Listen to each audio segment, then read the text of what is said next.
الحمد لله رب العالمين، والصلاة والسلام على أشرف المخلوقين سيدنا محمد خاتم النبيين وعلى آله وصحبه أجمعين. أما بعد، فأعوذ بالله من الشيطان الرجيم. بسم الله الرحمن الرحيم.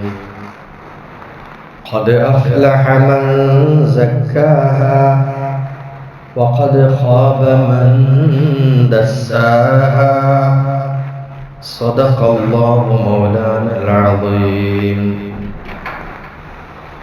أقيموا الركوع والسجود فوالله إني لأراكم من بعدي.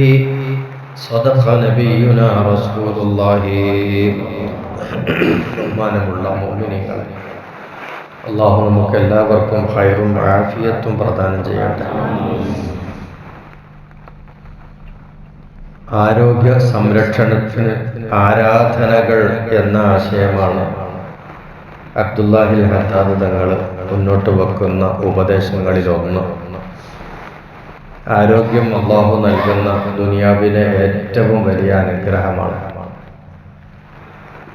ആ അനുഗ്രഹത്തെ നമ്മൾ വേണ്ടതുപോലെ ഉപയോഗിക്കണം എന്നതിലുപരി ആരോഗ്യം നിലനിർത്താൻ ആവശ്യമായത് ചെയ്യണം എന്നുകൂടി ഇസ്ലാം നമുക്ക് നിർദ്ദേശം നൽകിയിട്ടുണ്ട്. അതോടൊപ്പം നന്നായിട്ട് അല്ലാഹുവിനോട് ദുആ ചെയ്യുകയും വേണം ആരോഗ്യ നിലനിൽപ്പിന് വേണ്ടി. നബി സല്ലല്ലാഹു അലൈഹി വസല്ലമ തങ്ങളുടെ ദുആകളുടെ കൂട്ടത്തിൽപ്പെട്ടതാണ് അല്ലാഹുമ്മ ഇന്നി അസ്അലുക്കൽ അഫ്വ വൽ ആഫിയത എന്ന് തുടങ്ങുന്ന ദുആ. കാരണം ആരോഗ്യം ഉണ്ടെങ്കിലേ ജീവിതമുള്ളൂ. ജീവിതം ഉണ്ടായാൽ മാത്രമേ സമ്പാദ്യമുള്ളൂ. അപ്പൊ എല്ലാ നിലക്കുമുള്ള എല്ലാ വിജയത്തിൻ്റെയും നേട്ടങ്ങളുടെയും പുരോഗതിയുടെയും എല്ലാത്തിൻ്റെയും അടിസ്ഥാനപരമായി കിടക്കുന്ന ഒരു കാര്യം ആരോഗ്യമാണ്. ആ ആരോഗ്യം സംരക്ഷിക്കുന്നതിന് മരുന്നാണോ മരുന്നോ, ഇനി അതല്ല ജോലിയാണോ ജോലി, വ്യായാമമാണോ വ്യായാമം, എല്ലാം നമ്മുടെ ആരോഗ്യ സംരക്ഷണത്തിന് ആവശ്യമാണ്. പക്ഷെ ഇസ്ലാം മുന്നോട്ട് വെക്കുന്ന ആരോഗ്യ സംരക്ഷണം എന്ന് പറയുന്നത് അത് കേവലം നമ്മുടെ ബോഡി ബിൽഡിംഗ് മാത്രമല്ല, ശരീരത്തിന് കിട്ടുന്ന ആരോഗ്യം എന്നത് മാത്രമല്ല. ശരീരത്തിന് മാത്രം ആരോഗ്യം ഉണ്ടായതുകൊണ്ട് വലിയ നേട്ടമല്ല. പക്ഷെ ആ ശരീരത്തിൽ കുടികൊള്ളുന്ന ആത്മാവിന് കൂടി എന്ത് വേണം? ആരോഗ്യം വേണം. ഇത് രണ്ട് ആരോഗ്യവും ഉണ്ടെങ്കിലാണ് ഈ പറയപ്പെട്ടതുപോലെ വിജയം പൂർണ്ണമായി സാധിക്കുക. അപ്പൊ അതിന്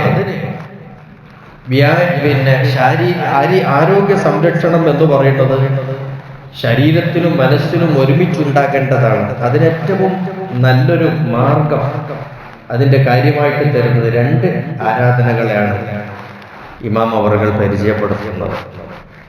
ഒന്ന് നന്നായി നോമ്പനുഷ്ഠിക്കുക എന്നുള്ളതാണ്. രണ്ട് നന്നായി നിസ്കരിക്കുക എന്നുള്ളതാണ്. ഇത് രണ്ടും നമ്മുടെ ആരോഗ്യത്തിന് ഏറ്റവും കൂടുതൽ സംരക്ഷണം തരുന്ന കാര്യമാണ്.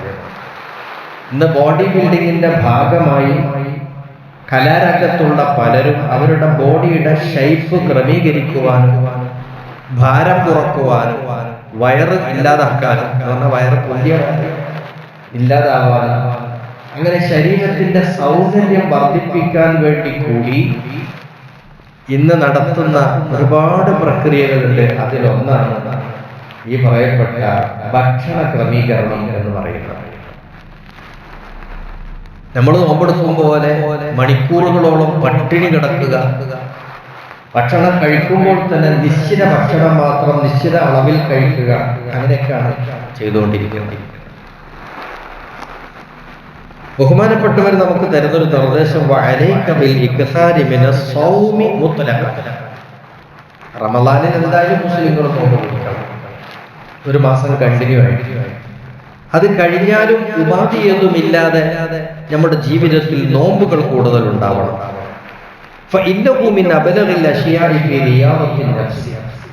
ഏറ്റവും നിന്റെ ശരീരത്തിന് നൽകുന്ന വ്യായാമം, വളരെ എഫക്റ്റീവായിട്ടുള്ള വ്യായാമം കിട്ടുന്ന ഒരു കാര്യമാണ് നോമ്പെന്ന് പറയുന്നത്.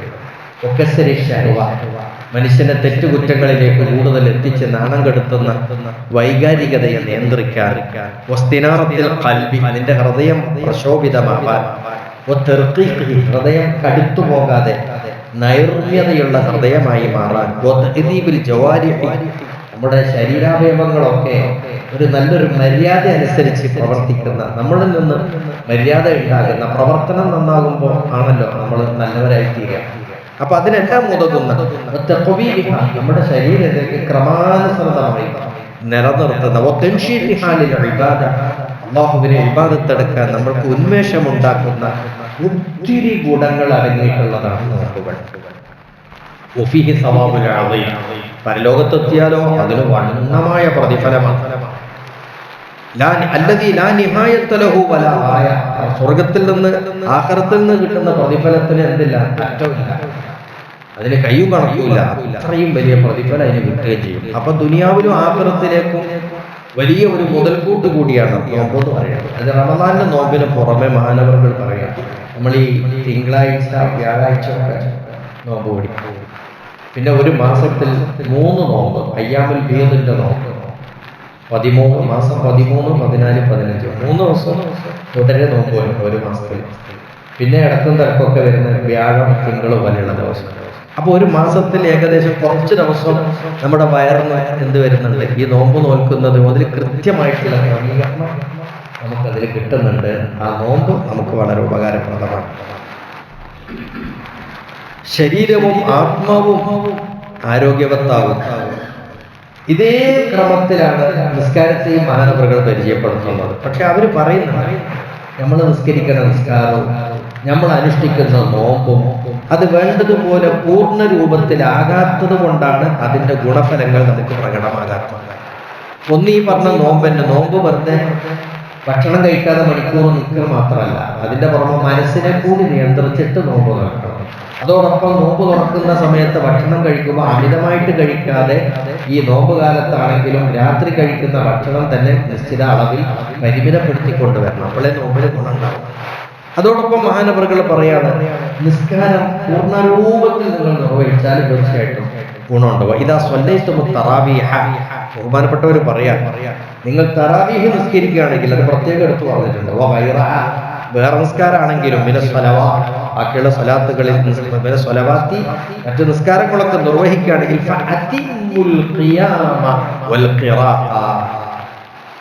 ആ നിസ്കാരത്തിൽ ആവശ്യമായ നൃത്തം, അതിലെ ഓർത്ത് എല്ലാം പൂർത്തിയായി നിർവഹിക്കണം. ഒക്കെ പൂർണ്ണമായിട്ട് ചെയ്യണം. ഭക്തിയും അതുപോലെ തന്നെ ഹൃദയ സാന്നിധ്യം ഒക്കെ പൂർണ്ണമായിട്ടുണ്ടാവണം. മറ്റ് നിസ്കാരത്തിൽ പാലിക്കേണ്ട ഫർളുകളും മര്യാദകളും ആയിട്ടുള്ള ഒക്കെ ചെയ്യണം. അതൊക്കെ പൂർത്തിയായിട്ട് ചെയ്യണം.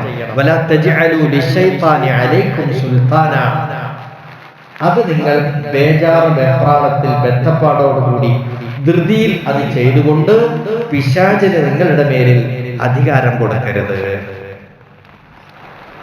ഇന്നിപ്പോ നിസ്കാരം നോമ്പ് കാലത്ത് തന്നെയാണല്ലോ ഈ തറാവീഹ് എക്സ്ട്രാ കൂടുതൽ നിസ്കാരം വരുന്നത്. ആ നിസ്കാരത്തിന്റെ ഒക്കെ സ്ഥിതി എന്താ?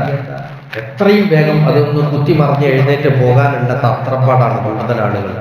വേണ്ടതുപോലെ റുക്കൂഉം സുജൂദും പൂർണ്ണമായിട്ട് ചെയ്തുകൊണ്ടുള്ള തറാവീഹ് നിസ്കാരത്തിന് ആരെടുക്കാൻ അത്രത്തോളം നമ്മൾ നല്ല പിന്നോട്ട് പോയി എന്നുള്ളതാണ്. റുക്കൂഉം സുജൂദൊക്കെ അതിന്റെ കൃത്യം പോലെ നിയമം പോലെയൊക്കെ ചെയ്യുകയാണെങ്കിൽ വളരെ നല്ല എക്സർസൈസാണ്. ശരീരത്തിന്റെ എല്ലാ നാടിഞരമ്പുകളും വലിയാനും രക്തസമ്മർദ്ദം ക്രമീകൃതമാകാനും ഒരുപാട് ഗുണങ്ങൾ ഈ നിസ്കാരത്തിലുണ്ട്. പക്ഷെ നമ്മൾ റുക്കൂലിക്ക് കുനിയാൻ നേരല്ല, അപ്പോഴേക്കും എണീക്കാൻ നേരല്ല, അപ്പോഴത്തേക്കും സുജൂദിൽ പോകണം. നെറ്റി തൊടാൻ സമയമല്ല, അപ്പോഴേക്കും എഴുന്നേറ്റ് പോകണം. ഈ രൂപത്തിൽ അതിസ്പീഡായിട്ട് തറാവീഹ് നിസ്കരിക്കുന്ന പള്ളി തേടി പോണ ആള് വരെ അതിവേഗം നിസ്കരിക്കും. തറാവീഹ് നിസ്കരിച്ചു കൊടുക്കുന്ന ഉസ്താദിനോട് വലിയ ഇഷ്ടമുള്ള ആളുകൾ വരെ. അതേസമയത്ത് ആ നിസ്കാരം വേണ്ടതുപോലെ ആവണമെന്ന് ചിന്തിക്കുന്ന ആളുകൾ നന്നേ കുറവാണ്. അതാ മഹാനവറുകൾ പറയുന്നത്, ഈ ബദ്ധപ്പാടും ധൃതിപ്പെടലും ഒക്കെ നമ്മൾ എന്ത് ചെയ്യണം, ഒഴിവാക്കണം. എന്നിട്ട് വേണ്ടതുപോലെ നിസ്കാരവും നോമ്പ് നിർവഹിച്ചാൽ എല്ലാ രീതിയായ നമ്മൾ ചരിത്രം പഠിക്കുന്നുണ്ടല്ലോ. വ്യായാമത്തിന്റെ പേരിൽ പ്രത്യേകമായിട്ട് ചില ജിംനേഷ്യം സെന്ററുകൾ പണ്ട് കാലത്ത് ഉണ്ടായിരുന്നു. ഈ പ്രഭാത സവാരി എന്ന് പറഞ്ഞിട്ട് കുറച്ച് ആളുകൾ നടക്കാൻ ഇറങ്ങുന്നുണ്ട്. ഈ നടത്തം പണ്ട് കാലത്ത് ഉണ്ടായിരുന്നു. വ്യായാമ മുറകൾ എന്ന് പറയുന്ന പ്രത്യേകിച്ച് മുറകൾ ഉണ്ടാക്കിയിട്ട് അതൊരു ക്ലാസ് ആയിട്ട് കൊണ്ടെടുക്കുന്ന പരിപാടി ഉണ്ടായിരുന്നു. ഒന്നുമില്ല. എന്നാ പിന്നെ പണ്ടുള്ളവർക്ക് ആരോഗ്യമില്ലേ? ഉണ്ട്, നല്ല ആരോഗ്യം ഉണ്ടായിരുന്നു. 100-120 വയസ്സൊക്കെ ജീവിച്ച ആളുകളുടെ ചരിത്രം ഇഷ്ടം പോലെ പറയുന്നത്.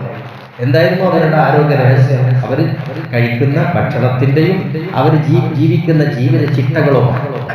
പക്ഷേ ഈ കാലഘട്ടം നമ്മൾ എന്ത് ചെയ്തിട്ടുണ്ട്? മാറിയിട്ടുണ്ട്. ഇന്നിപ്പോ രോഗങ്ങൾ വർദ്ധിച്ചു, വല്ലാതെ കൂടുതൽ രോഗങ്ങളായി. ആശുപത്രികൾ വർദ്ധിച്ചു.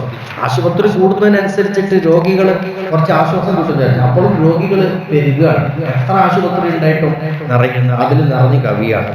ഇപ്പൊ രോഗങ്ങൾക്കുള്ള പേരെന്താ? ജീവിതശൈലി രോഗങ്ങൾ എന്ന ജീവിതശൈലി രോഗം എന്ന് പറഞ്ഞാൽ ജീവിതത്തിന്റെ രീതി നമ്മളത് മാറിയപ്പോൾ രോഗം വല്ലാതെ കൂടിയെന്നാണ്. വാസ്തവത്തിൽ ആ ജീവിതശൈലിയെ മാറ്റിയെടുക്കാൻ തന്നെയാണ് നമ്മൾ ശ്രമിക്കേണ്ടത്.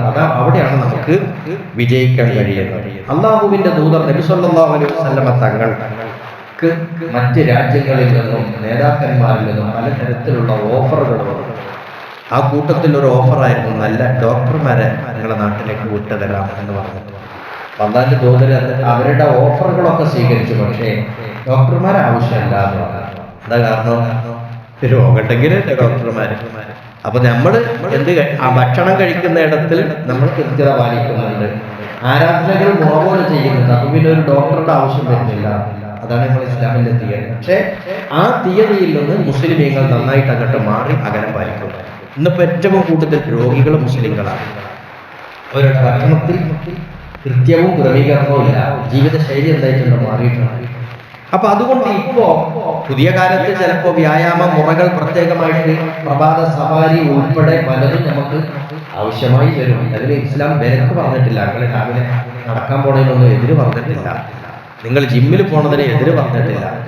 ശരി, ചരിത്രത്തിൽ കാണുന്നുണ്ട് വൈകുന്നേരം നടത്തം ചില ആളുകളൊക്കെ നടന്നിരുന്നു. സ്വഹാബത്തൊക്കെ അസർ കഴിഞ്ഞിട്ട് നമ്മുടെ പോക്കുവെയിൽ നമ്മൾ ഈ പോക്കുവെയിലും ഉദയവെയിലും നമ്മുടെ ശരീരത്തിന് കൂടുതൽ വിറ്റാമിൻ തരുന്ന ഘടകങ്ങളാണ്. അപ്പൊ അതിന് വൈകുന്നേര സമയത്ത് ഇങ്ങനെ നടന്നിരുന്നത് കാണുന്നത്. എന്നല്ലാതെ നമ്മൾ ഈ രാവിലെ കാണിക്കുന്നതൊന്നും ചരിത്രത്തിലില്ല. അതുകൊണ്ട് അവരും ചെയ്തിട്ടില്ല, ചെയ്യാൻ പാടില്ലാന്നില്ല.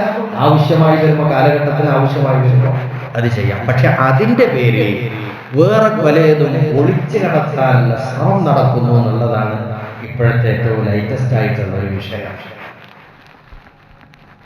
പെണ്ണുങ്ങളെ ഒക്കെ അങ്ങോട്ട് ഇറക്കുക, എന്നിട്ട് മൈതാനിയിൽ വെക്കുക, എന്നിട്ട് അവരെ കൊണ്ടൊക്കെ തുള്ളി ചാടി അവരിങ്ങനെ തുള്ളി ചാടുന്നത് വീഡിയോ പിടിക്കുക, എന്നിട്ട് അതെല്ലായിടത്തേക്കും കൊടുക്കുക.